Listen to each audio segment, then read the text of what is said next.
In the autumn of 1876, a traveling merchant named Theodore Blackwell arrived in the remote town of Cedar Hollow, Arkansas, carrying with him a story that would haunt the Ozark Mountains for generations.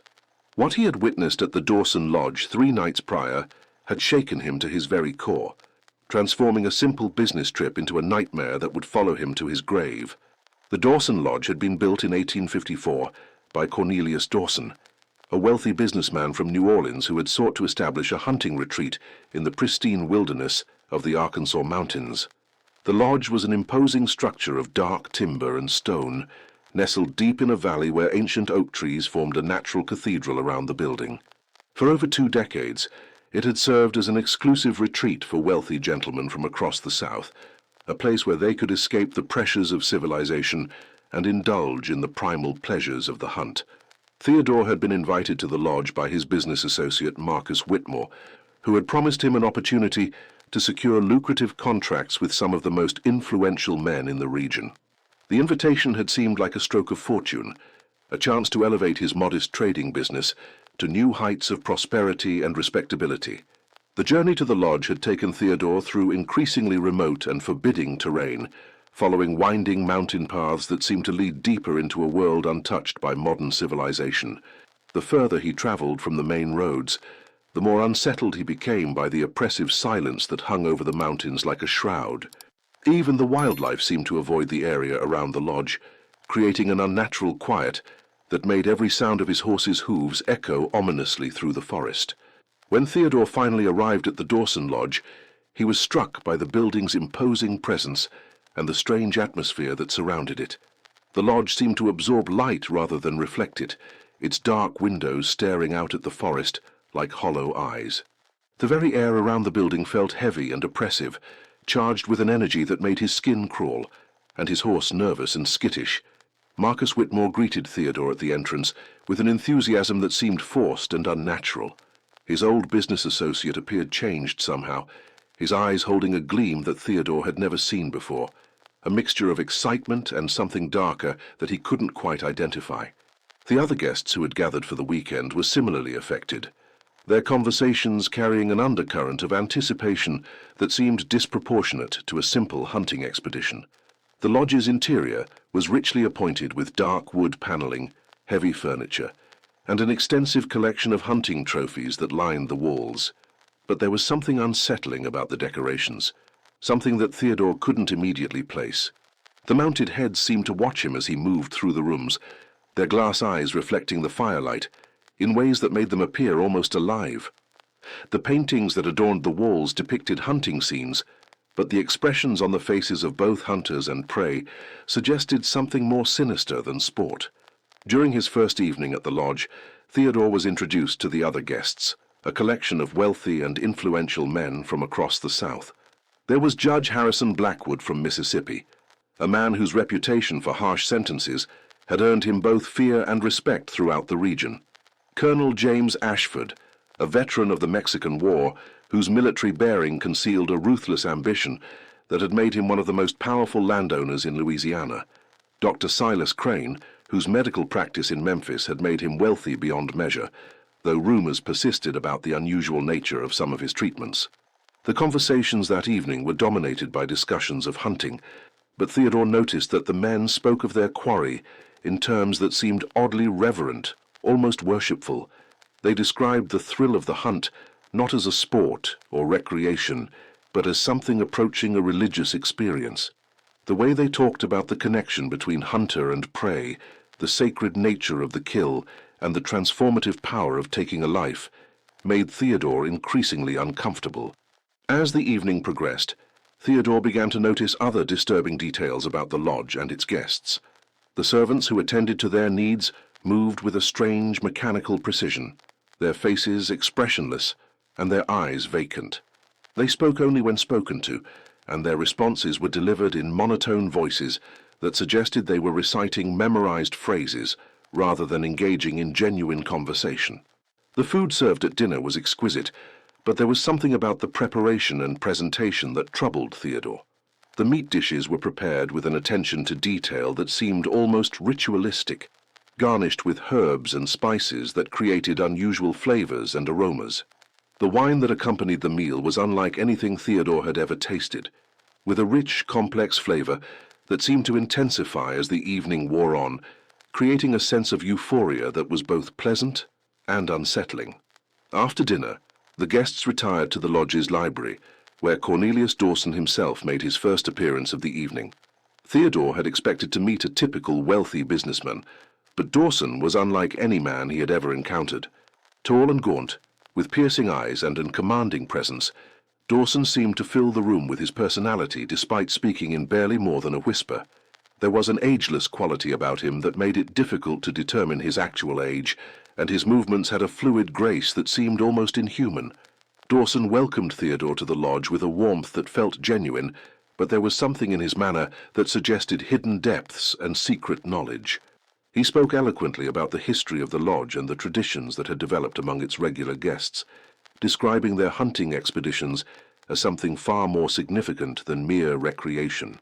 According to Dawson, the lodge served as a sanctuary where men could reconnect with their primal nature and experience the fundamental truths that civilization had taught them to forget.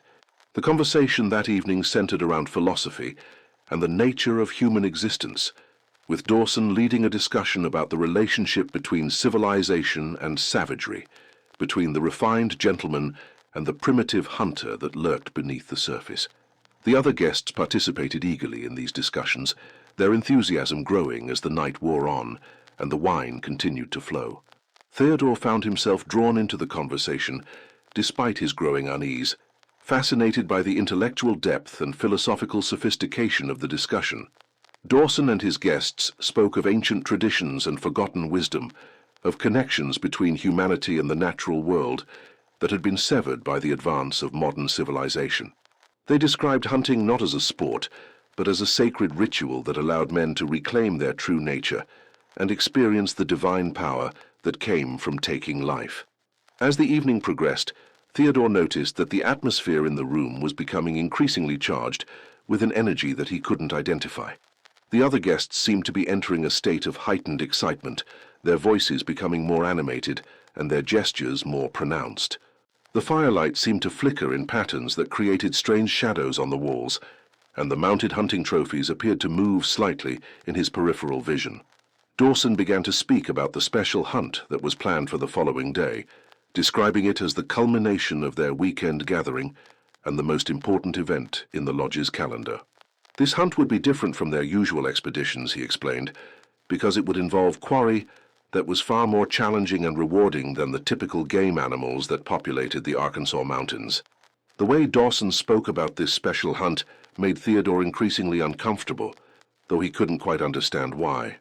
There was something in the man's tone and the reactions of the other guests that suggested they were planning something far more significant than a simple hunting expedition.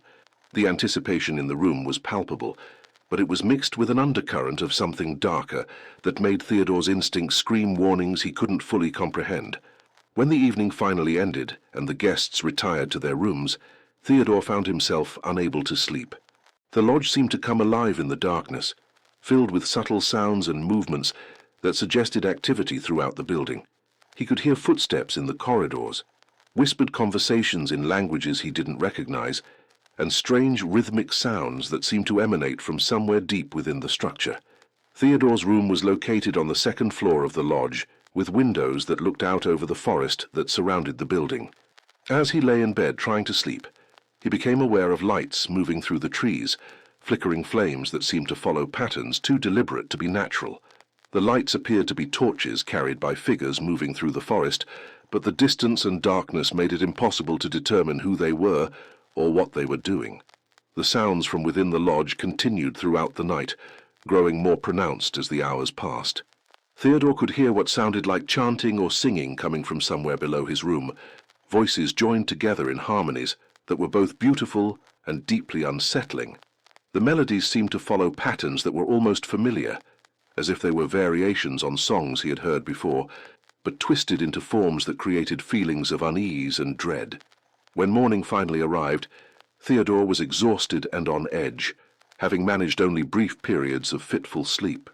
The other guests appeared at breakfast, refreshed and energetic, their conversations focused entirely on the hunt that was planned for that day. They spoke with an enthusiasm that bordered on obsession, describing their preparations and expectations with a fervor that seemed disproportionate to any normal hunting expedition. Dawson announced that the hunt would begin at sunset, explaining that their quarry was most active during the hours of darkness, and that the challenge would be significantly greater than anything they had previously experienced. He described the hunt as a test of their skills, courage, and commitment to the traditions that the lodge represented, emphasizing that participation was both an honor and a responsibility that should not be taken lightly.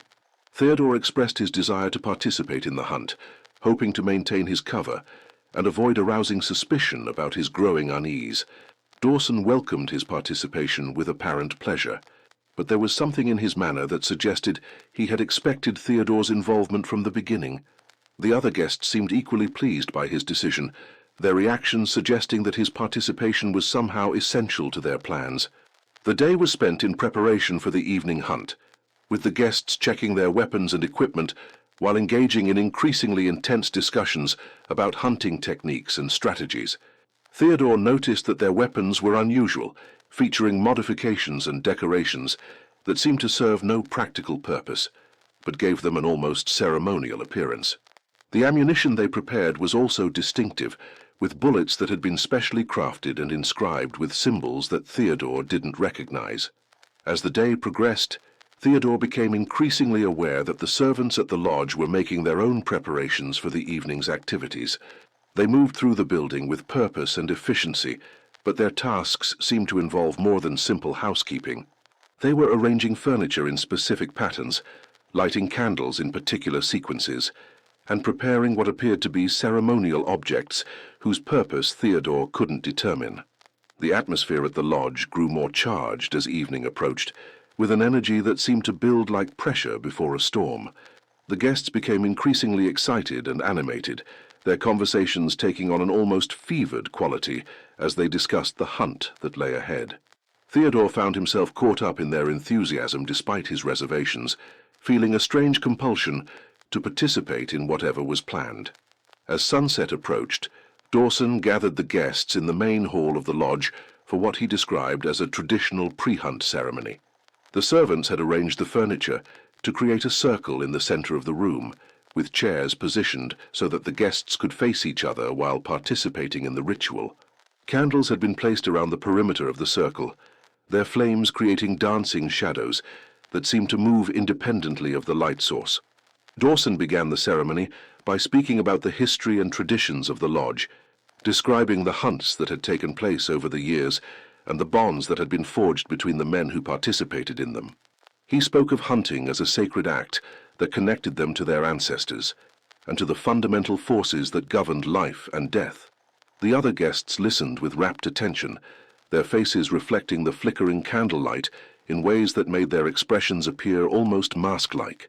The ceremony continued with each guest sharing stories of their most memorable hunts, describing not just the technical aspects of tracking and killing their prey, but the emotional and spiritual experiences that had accompanied these acts.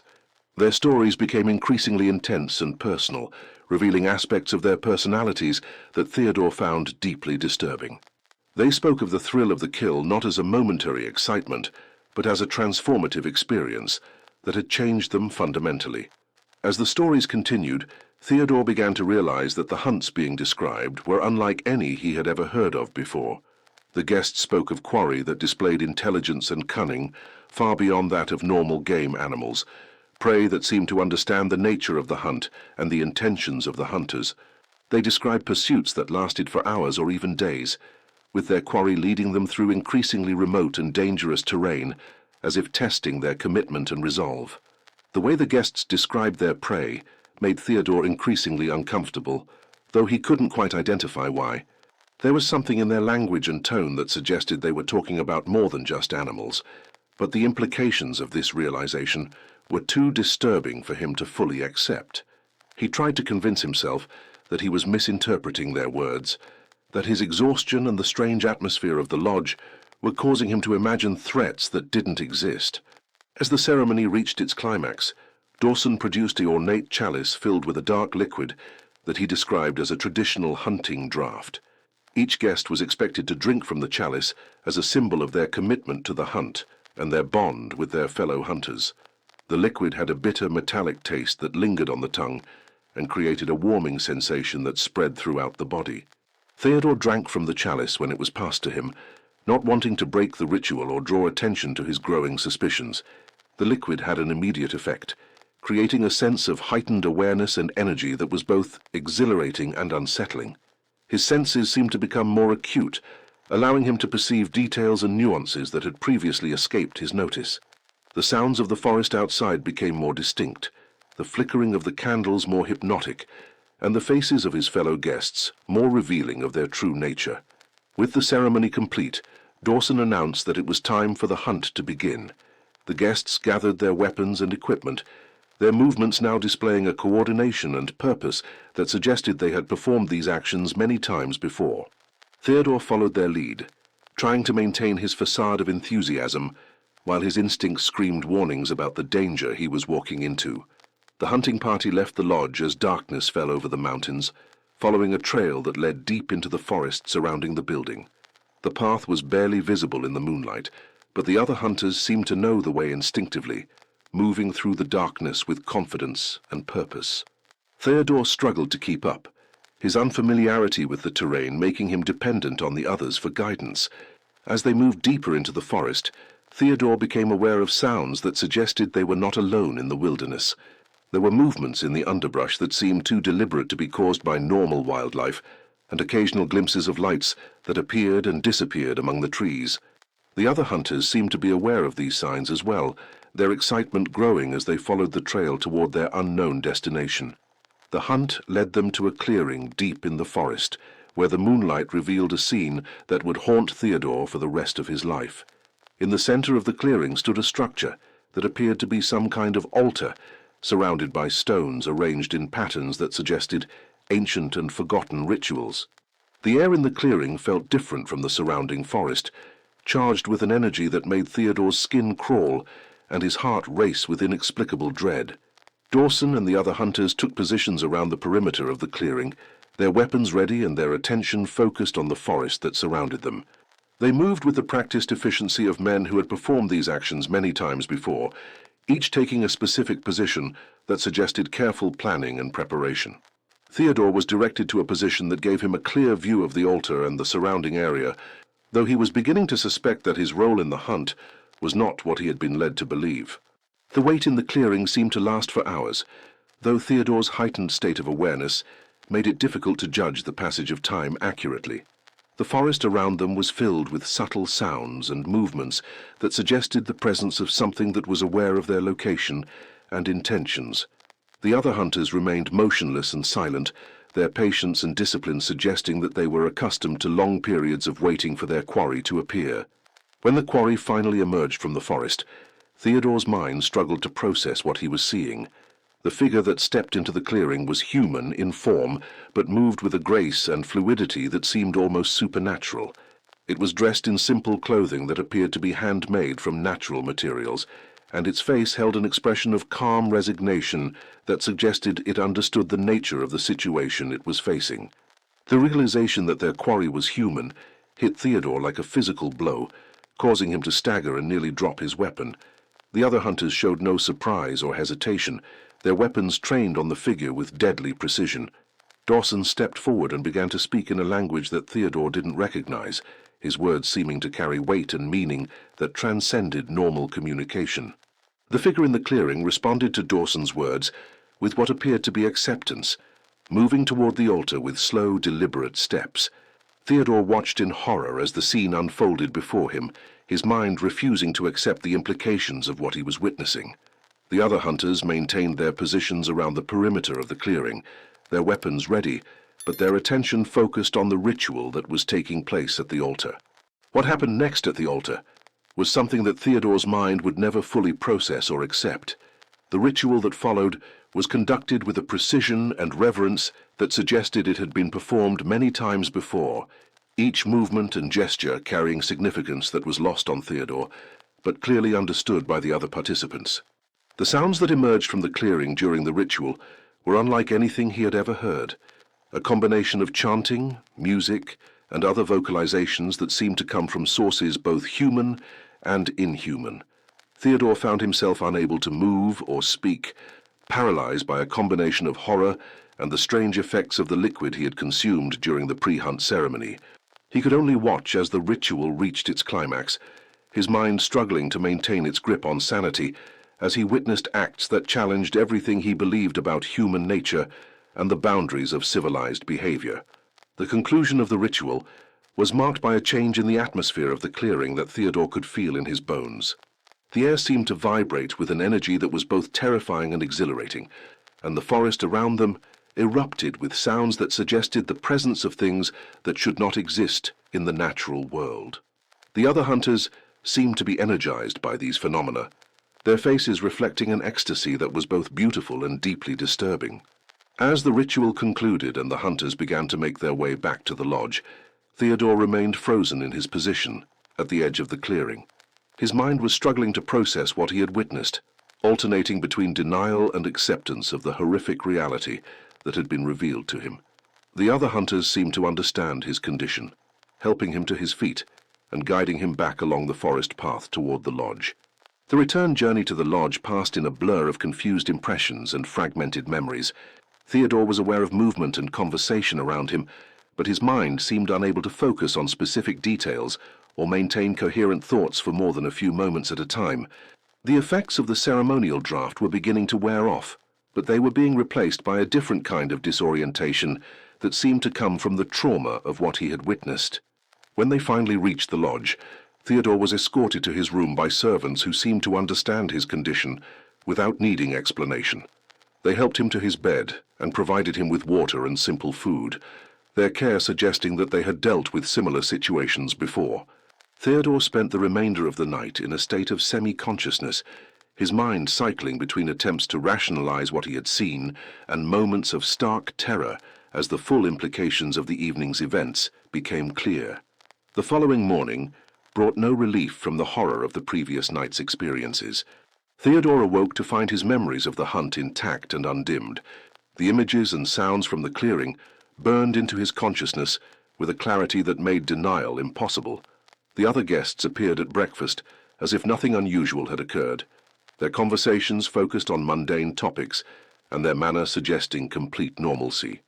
Dawson approached Theodore during breakfast with expressions of concern for his well-being, explaining that first-time participants in their special hunts sometimes experience difficulty adjusting to the intensity of the experience.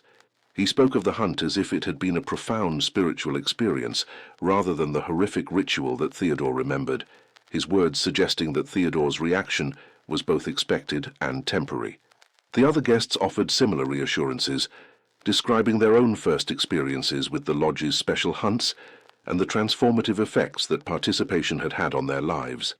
They spoke of the hunt as an initiation into a deeper understanding of human nature and the fundamental forces that governed existence, suggesting that Theodore's distress was a natural part of the process of enlightenment. Theodore made excuses about urgent business matters that required his immediate attention, explaining that he needed to cut his visit short and return to his normal responsibilities. Dorson and the other guests expressed disappointment at his early departure, but seemed to understand his need to process what he had experienced. They assured him that he would always be welcome at the lodge and that future invitations would be extended when he was ready to continue his journey of discovery. The journey away from the Dawson lodge was a nightmare of paranoia and terror for Theodore, as he constantly looked over his shoulder and jumped at every sound from the forest around him. He pushed his horse harder than was safe, desperate to put as much distance as possible between himself and the lodge before nightfall. The memory of what he had witnessed in the clearing haunted every moment of his travel, making him question his own sanity and the nature of the reality he thought he understood. When Theodore finally reached the town of Cedar Hollow, he was in a state of physical and emotional exhaustion that alarmed the local residents who encountered him. His appearance was haggard and wild, his clothes torn and dirty from his frantic journey through the mountains. The local doctor who examined him found no physical injuries, but noted signs of severe psychological trauma that suggested he had experienced something profoundly disturbing. Theodore's attempts to report what he had witnessed at the Dawson Lodge were met with skepticism and concern for his mental state. The local sheriff listened to his story with growing alarm, not because he believed the account, but because he was worried about Theodore's obvious psychological distress. The details of Theodore's story were so outrageous and disturbing that most people assumed he had suffered some kind of mental breakdown brought on by the stress of his business travels. The few people who took Theodore's story seriously enough to investigate found no evidence to support his claims. The Dawson Lodge appeared to be exactly what it claimed to be, a hunting retreat for wealthy gentlemen that operated according to normal and legal practices. Cornelius Dawson was known throughout the region as a respected businessman and philanthropist, and the guests who frequented his lodge were all men of impeccable reputation and standing in their communities. When investigators visited the clearing that Theodore described, they found nothing more than a natural formation of stones that could easily be explained by geological processes. There were no signs of recent human activity, no evidence of rituals or ceremonies, and no indication that anything unusual had ever taken place in the location. The investigators concluded that Theodore had either fabricated his story for unknown reasons, or had experienced hallucinations brought on by stress, exhaustion, or possibly the consumption of contaminated food or water. Theodore's business associates and family members were deeply concerned about his condition and the wild stories he was telling about his experience at the lodge. His reputation in the business community began to suffer as word spread about his apparent mental instability, and several important contracts were cancelled by clients who no longer trusted his judgment or reliability.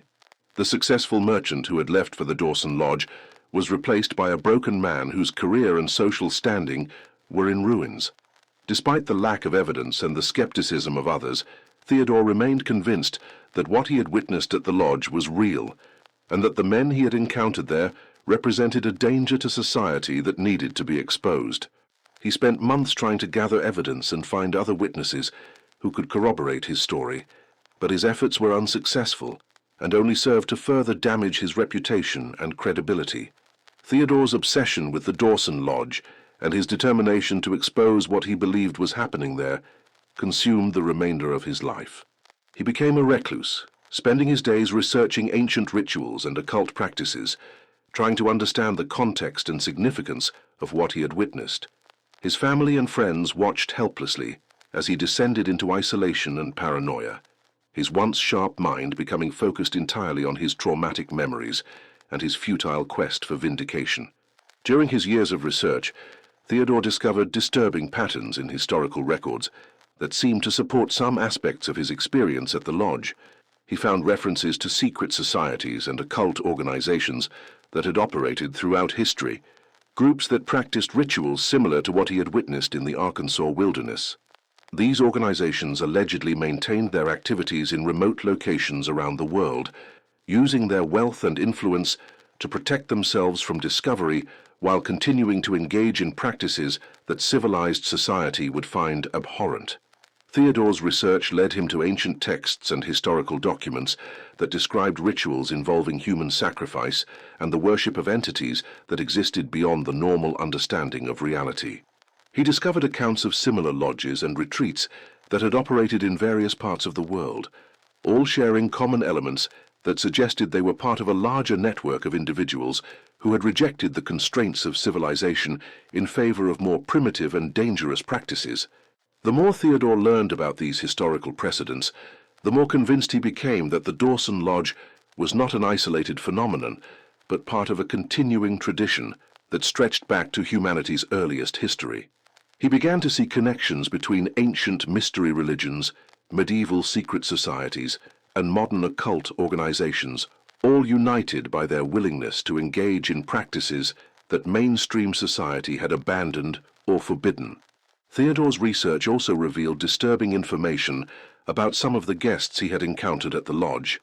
Judge Blackwood had been involved in several controversial cases where defendants had disappeared before trial, their fates remaining unknown despite extensive investigations. Colonel Ashford's military record contained gaps and inconsistencies that suggested involvement in operations that had been classified or covered up by military authorities. Crane's medical practice had been the subject of rumors and whispers about experimental treatments and patients who had vanished without explanation. The patterns that emerged from Theodore's research painted a picture of a network of influential individuals who used their positions of power and authority to protect their involvement in activities that would destroy their reputations and careers if exposed. These men had apparently found each other through shared interests and mutual recognition of their willingness to transgress the boundaries that constrained normal human behavior. Theodore's investigations also led him to discover other individuals who claimed to have had experiences similar to his own. He found scattered accounts of people who had encountered mysterious lodges, exclusive clubs, and private retreats where wealthy and powerful individuals engaged in rituals and practices that defied conventional understanding.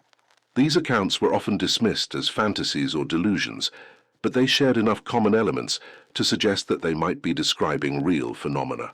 One particularly disturbing account came from a former servant who had worked at a remote estate in Virginia, where he claimed to have witnessed rituals that involved the systematic elimination of individuals who had been brought to the property under false pretenses.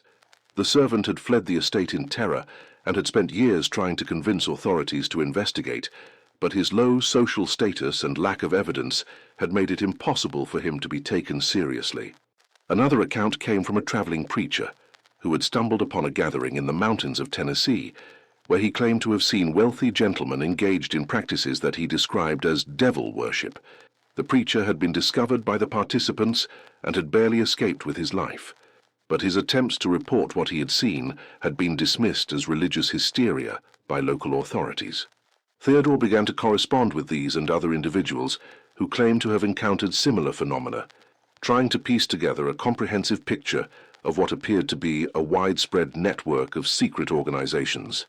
The accounts he collected suggested that these groups operated throughout the United States and possibly beyond, maintaining their activities through careful secrecy and the protection afforded by their members' wealth and social position.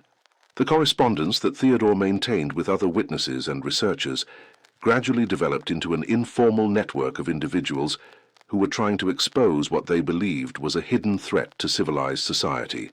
They shared information, compared experiences, and attempted to coordinate their investigations, but their efforts were hampered by their limited resources and the skepticism of authorities who dismissed their claims as fantasies or delusions. Theodore's role in this network gradually evolved from that of a traumatized witness to that of a coordinator and researcher who helped others understand the significance of their experiences. He developed theories about the historical origins and contemporary manifestations of the secret societies they were investigating, creating a framework that helped explain the patterns they were discovering in their research. According to Theodore's theories, the organizations they were investigating represented a survival of ancient religious and cultural practices that had been driven underground by the advance of Christianity and modern civilization.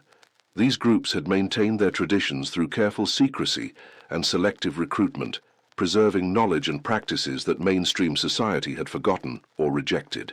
The rituals and ceremonies that these organizations practiced were allegedly designed to connect participants with primal forces and entities that existed beyond normal human understanding. The practices that Theodore and others had witnessed were not random acts of violence or cruelty, but carefully structured rituals that served specific purposes within a complex system of beliefs and traditions. Theodore's research suggested that these organizations viewed themselves as guardians of ancient wisdom and practitioners of sacred traditions that had been preserved through centuries of persecution and suppression. They believed that their practices provided access to knowledge and power that was unavailable through conventional means, and they were willing to engage in activities that civilized society would find abhorrent in order to maintain their connection to these forces.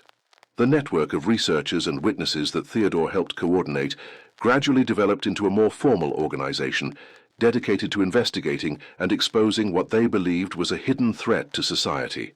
They called themselves the Society for the Investigation of Occult Phenomena, and they worked to document and publicize their findings about secret organizations and their activities.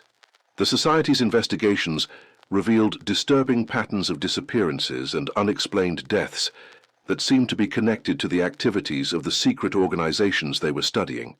They documented cases of individuals who had vanished after being invited to exclusive gatherings, people who had disappeared while investigating remote lodges and estates, and witnesses who had died under suspicious circumstances after attempting to expose what they had seen. The Society also discovered evidence of cover-ups and conspiracies that seemed designed to protect the secret organizations from exposure. They found instances where investigations had been terminated without explanation, where evidence had disappeared from official records, and where witnesses had been discredited or silenced through various means.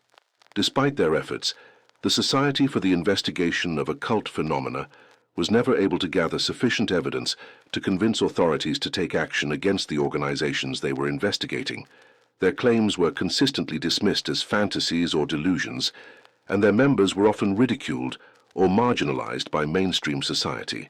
Theodore's health began to deteriorate as the stress of his research and the trauma of his experience at the Dawson Lodge took their toll on his physical and mental well-being.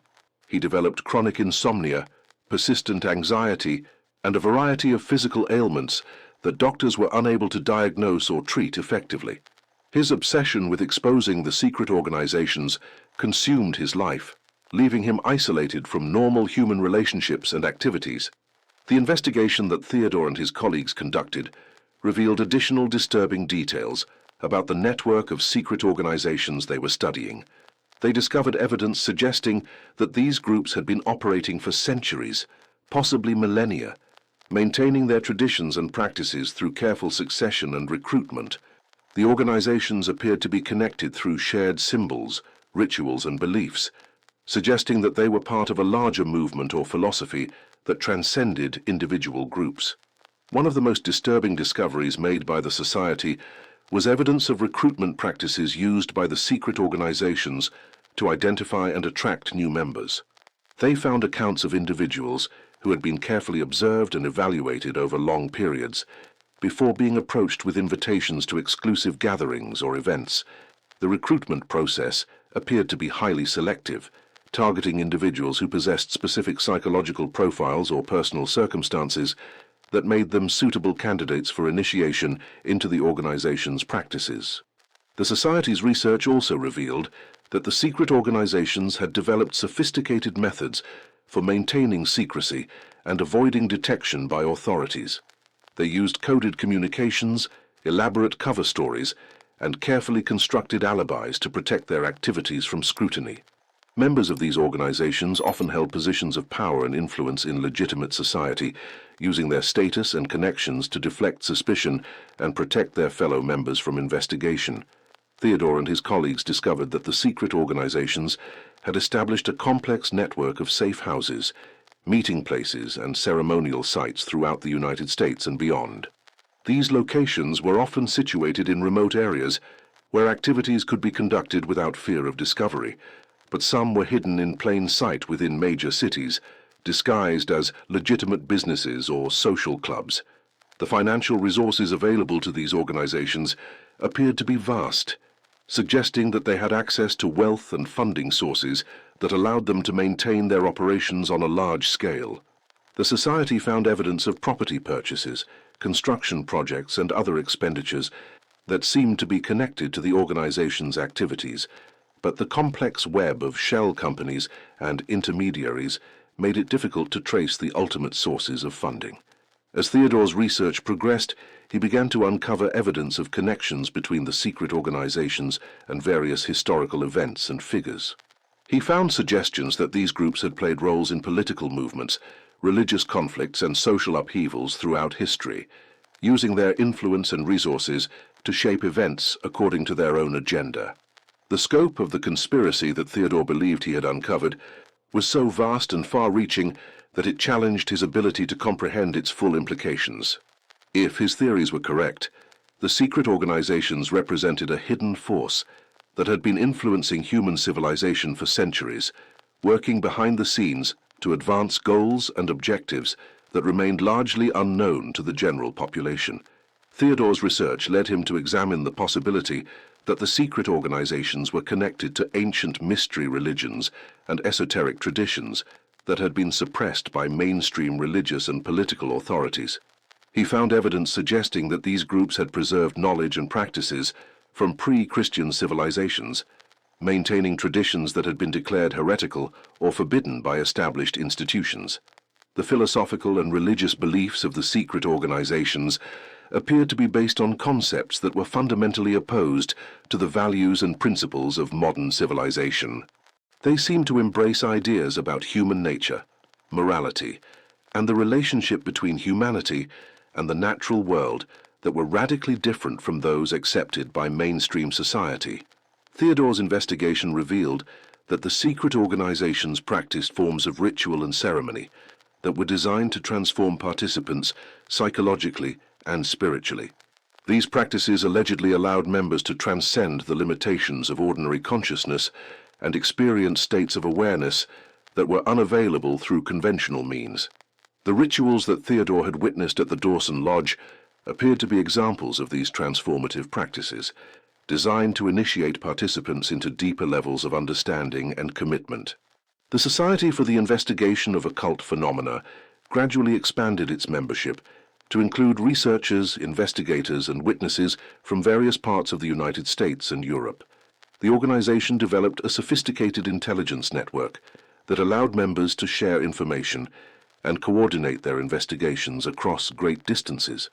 They established procedures for documenting and verifying accounts of encounters with secret organizations, creating a database of information that grew steadily over time. Despite their efforts to maintain secrecy and protect their members from retaliation, the society found itself under increasing pressure from unknown forces that seemed determined to disrupt their activities. Members reported being followed and surveilled. Their homes and offices were broken into, and some received threatening messages warning them to cease their investigations. Several members of the society disappeared under mysterious circumstances, their fates remaining unknown despite extensive searches and investigations. These disappearances created an atmosphere of fear and paranoia within the organization, as members realized that their activities had attracted the attention of powerful and dangerous adversaries. Theodore found himself at the center of these threatening developments, as his role as a coordinator and researcher made him a primary target for those who wanted to silence the society's investigations. He began to take elaborate precautions to protect himself and his research, but he was aware that his efforts might not be sufficient to ensure his safety. The pressure and stress of living under constant threat took a severe toll on Theodore's physical and mental health. His already fragile condition deteriorated further, and he began to experience symptoms that suggested he was being subjected to some form of systematic harassment or attack. He reported feeling constantly watched and followed, and he experienced periods of disorientation and confusion that made it difficult for him to function normally. Despite these challenges, Theodore continued his research and his efforts to expose the secret organizations that he believed posed a threat to civilized society. He was driven by a sense of moral obligation to warn others about the dangers he had discovered, even though he knew that his efforts might ultimately cost him his life. The story of Theodore Blackwell's experience at the Dawson Lodge became a local legend in the Ozark Mountains, passed down through generations as a cautionary tale about the dangers of venturing too far into the wilderness and the mysterious forces that were said to inhabit the remote regions of Arkansas. Some versions of the story portrayed Theodore as a madman whose delusions had destroyed his life, while others suggested that he had indeed encountered something supernatural and terrifying that had driven him to the edge of sanity. The Dorson Lodge continued to operate for several more years after Theodore's visit, maintaining its reputation as an exclusive hunting retreat for wealthy and influential men. Cornelius Dawson remained a respected figure in the community, his philanthropic activities and business success earning him recognition and admiration throughout the region. The lodge's guests continued to speak highly of their experiences there, describing it as a place where they could escape the pressures of civilization and reconnect with the fundamental aspects of human nature. However, rumors and whispers about the lodge persisted among the local population, fueled by Theodore's story and by occasional reports of strange lights and sounds coming from the forest around the building. Some locals claimed to have seen figures moving through the woods at night, carrying torches, and engaging in activities that seemed ritualistic in nature. Others reported finding evidence of ceremonies in remote clearings, including stone arrangements, and other signs that suggested the practice of ancient and forbidden rites. The end of the Dawson Lodge came suddenly and mysteriously in 1881, when the building was discovered to be completely abandoned, with no explanation for the departure of its owner and staff. Cornelius Dawson had simply vanished, leaving behind no forwarding address or indication of his intentions. The lodge stood empty for several months before being destroyed in a fire that local authorities attributed to lightning, though some residents suspected that the blaze had been deliberately set by someone who wanted to ensure that the building's secrets died with it. The destruction of the lodge did not end the legends and stories that surrounded it, and the site continued to be associated with supernatural phenomena and unexplained events. Hunters and hikers who ventured into the area reported feeling watched and followed, and some claimed to have encountered figures in the forest who seemed to be observing them from a distance. The clearing where Theodore claimed to have witnessed the ritual became a place that locals avoided, particularly during the hours of darkness, when strange lights and sounds were most commonly reported. Theodore Blackwell died in 1889, 13 years after his experience at the Dawson Lodge, still maintaining that his story was true and that the men he had encountered there represented a continuing threat to society. His final years were spent in increasing isolation and poverty, his obsession with the lodge having destroyed his business and alienated his family and friends. He was found dead in his small cabin outside Cedar Hollow, surrounded by notebooks filled with research about ancient rituals and occult practices, his quest for understanding and vindication having consumed his life without ever providing the answers he sought. The notebooks that Theodore left behind contained detailed accounts of his research into the history and practices of secret societies and occult organizations, suggesting that he had come to believe that the Dawson Lodge was connected to a much larger network of individuals who practiced ancient and forbidden rituals. His writings described a hidden world that existed parallel to normal society, populated by people who had rejected the constraints of civilization and embraced practices that dated back to humanity's prehistoric past. According to Theodore's research, the ritual he had witnessed at the lodge was part of a tradition that stretched back thousands of years, practiced by secret societies that had preserved ancient knowledge and customs that mainstream society had forgotten or rejected. These groups allegedly maintained their practices in remote locations around the world, using their wealth and influence to protect themselves from discovery and persecution while continuing to engage in activities that would be considered abhorrent by civilized standards. Theodore's notebooks also contained references to other locations where similar activities were allegedly taking place, including remote estates and lodges in various parts of the United States and Europe. He had apparently attempted to investigate some of these locations, but his efforts had been unsuccessful due to his lack of resources and the secretive nature of the organizations he was trying to expose. His writings suggested that he believed these groups were connected in some way, possibly sharing information and resources while maintaining their individual autonomy and secrecy. The accuracy of Theodore's research and the validity of his theories remain subjects of debate among those who have studied his case. Some scholars have suggested that his notebooks represent the delusions of a man whose mind had been broken by a traumatic experience, while others have pointed to historical evidence that supports some of his claims about secret societies and occult practices. The truth about what Theodore experienced at the Dawson Lodge may never be known, but his story continues to fascinate and disturb those who encounter it. The legend of the Dawson Lodge has persisted in the folklore of the Ozark Mountains, becoming part of the rich tradition of supernatural and mysterious stories that characterize the region. Local historians have attempted to verify the details of Theodore's account, but the passage of time and the secretive nature of the events he described have made it impossible to separate fact from fiction. The site where the lodge once stood remains a place of mystery and speculation, attracting researchers and curiosity seekers who hope to uncover evidence that might shed light on the truth behind the legend. Modern investigations of the former lodge site have revealed little concrete evidence to support Theodore's claims, but they have also failed to definitively disprove his account.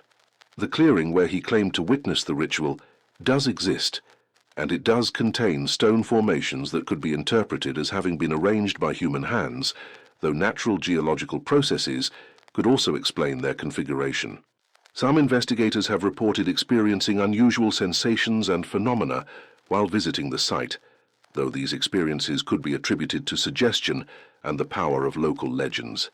The story of the Dawson Lodge serves as a reminder of the thin line that separates civilization from savagery, and the dark impulses that may lurk beneath the surface of even the most respectable members of society. Whether Theodore's account represents a true encounter with evil or the product of a disturbed mind, it raises disturbing questions about the nature of human behavior and the lengths to which some people might go in pursuit of experiences that transcend the boundaries of normal existence. The legacy of Theodore Blackwell and his experience at the Dawson Lodge continues to influence the culture and folklore of the Arkansas mountains, serving as a cautionary tale about the dangers of curiosity and the price of knowledge that some secrets are meant to remain hidden. His story has inspired countless retellings and adaptations, each adding new details and interpretations while preserving the core elements that make it so compelling and disturbing. The Dawson Lodge may be gone, but the questions it raises about human nature and the existence of hidden worlds within our own continue to resonate with those who hear Theodore's story. In an age when the wilderness has been largely tamed and the mysteries of the natural world have been explained by science, the legend of the lodge reminds us that there may still be places where ancient practices survive, and where the civilized veneer of modern society gives way to something far more primitive and terrifying. The ritual banquet that terrified the Ozark trails was more than just a single event in a remote location. It was a glimpse into a world where the normal rules of society did not apply, and where human beings could engage in practices that challenged every assumption about the nature of civilization and morality. Whether that world was real or imagined, its impact on those who encountered it was profound and lasting, leaving scars that could never fully heal and questions that could never be completely answered. Theodore Blackwell's story stands as a testament to the power of experience to transform and destroy, and to the courage required to speak truth in the face of disbelief and ridicule. His account of the Dawson Lodge may never be verified or disproven, but it will continue to haunt the imagination of those who wonder what secrets might be hidden in the remote places of the world, and what prices might be paid by those who stumble upon them. The influence of Theodore's story extended far beyond his own lifetime, inspiring others to investigate similar phenomena and to question the nature of the reality that surrounds us. His research and the network of investigators that he helped establish laid the groundwork for future studies of occult phenomena and secret societies, contributing to a body of knowledge that continues to grow and evolve. The Society for the Investigation of Occult Phenomena that Theodore helped found continued to operate for several decades after his death, gradually evolving into a more formal organization with chapters in various parts of the United States and Europe.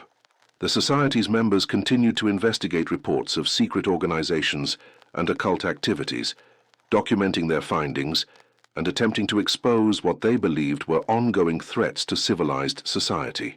The work of the Society eventually attracted the attention of government agencies and academic institutions, some of which began their own investigations into the phenomena that Theodore and his colleagues had been studying.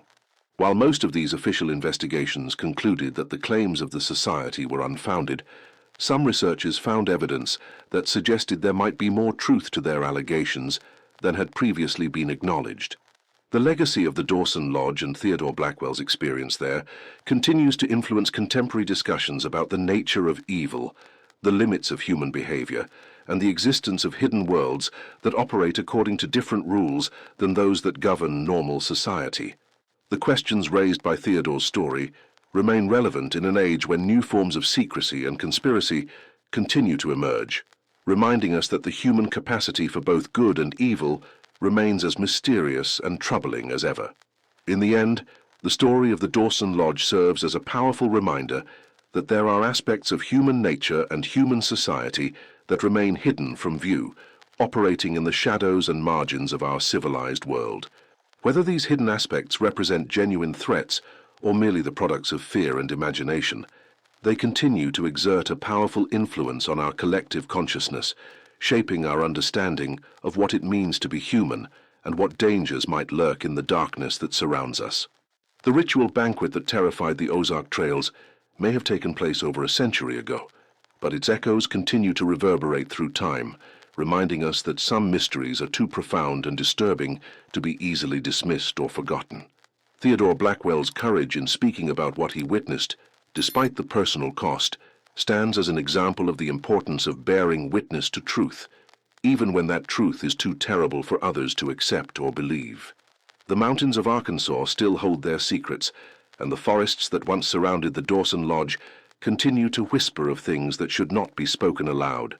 The legacy of that terrible night in 1876 lives on in the stories told around campfires and in the warnings passed down from generation to generation, serving as a reminder that there are some places where the darkness is too deep and some knowledge too dangerous for mortal minds to comprehend.